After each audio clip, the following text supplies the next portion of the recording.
ଦେଶଭକ୍ତି ଗୀତ ଗାଇବା ବେଳେ ଟଳି ପଡ଼ିଲେ ଅବସରପ୍ରାପ୍ତ ଯବାନ। ଲୋକ ଭାବିଲେ କରୁଛନ୍ତି ଅଭିନୟ। ଆସନ୍ତୁ ଜାଣିବା ଏହାର ସର୍ଭିସେସ୍ ଖବର ବିଷୟରେ। ସାରା ଦେଶରେ ହୃଦଘାତ ମାମଲା ବୃଦ୍ଧି ପାଇଛି। ଏହାରି ଭିତରେ ଆଜି ଜଣେ ଅବସରପ୍ରାପ୍ତ ସୈନିକ ଦେଶଭକ୍ତି ଗୀତ ଗାଉଥିବା ବେଳେ ହଠାତ୍ ପଡ଼ିଯାଇଥିଲେ। ତେବେ ସେ ପଡ଼ିଯାଇଥିଲେ ବି ଉପସ୍ଥିତ ଛାତ୍ରଛାତ୍ରୀମାନେ ଭାବିଥିଲେ ଯେ ସେ ଅଭିନୟ କରୁଛନ୍ତି। ଉପସ୍ଥିତ ଛାତ୍ରଛାତ୍ରୀମାନେ ତାଳି ବଜାଉଥିଲେ। ଆଉ କିଛି ସମୟ ପରେ ସେ ଆଉ ନ ଉଠିବାରୁ ସତ କଥାଟି ଜଣାପଡ଼ିଥିଲା।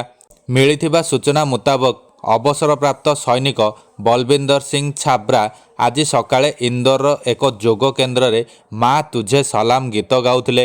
ସେ ହାତରେ ଏକ ତ୍ରିରଙ୍ଗା ପତାକା ଧରିଥିବା ବେଳେ ହଠାତ୍ ତାଙ୍କୁ ହୃଦଘାତ ହୋଇଥିଲା। ଗୀତ ଗାଇବା ସମୟରେ ସେ ତଳେ ପଡ଼ିଯାଇଥିଲେ। କିନ୍ତୁ ସେଠାରେ ଉପସ୍ଥିତ ଥିବା ଲୋକମାନେ ସେ ଅଭିନୟ କରୁଛନ୍ତି ବୋଲି ଭାବି ତାଳି ବଜାଉଥିଲେ। ସେଠାରେ ଉପସ୍ଥିତ ଦର୍ଶକମାନେ ଅନୁଭବ କରିଥିଲେ ଯେ ଏହା ମଧ୍ୟ ତାଙ୍କ ଅଭିନୟର ଏକ ଅଂଶ। ଯେତେବେଳେ ସେ ତଳେ ପଡ଼ିଗଲେ ତାଙ୍କ ହାତରେ ତ୍ରିରଙ୍ଗା ପତାକା ଥିଲା। ତାଙ୍କୁ ଡାକ୍ତରଖାନା ଅଣାଯାଇଥିଲା, ଯେଉଁଠାରେ ତାଙ୍କୁ ଡାକ୍ତର ମୃତ ଘୋଷଣା କରିଥିଲେ। ତେବେ ଅନ୍ତିମ ସଂସ୍କାର ପୂର୍ବରୁ ବଲବିନ୍ଦରଙ୍କ ପରିବାର ସଦସ୍ୟ ଆଖି, ଚର୍ମ ଏବଂ ଅନ୍ୟାନ୍ୟ ଅଙ୍ଗ ଦାନ କରିଦେଇଥିଲେ। ବାସ୍ତବରେ ଇନ୍ଦୋରର ଅଗ୍ରସେନ ଧାମରେ ଆସ୍ଥା ଯୋଗ କ୍ରାନ୍ତି ଅଭିଯାନ ଦ୍ୱାରା ଏକ ମାଗଣା ଯୋଗ ଶିବିର ଆୟୋଜନ କରାଯାଇଥିଲା।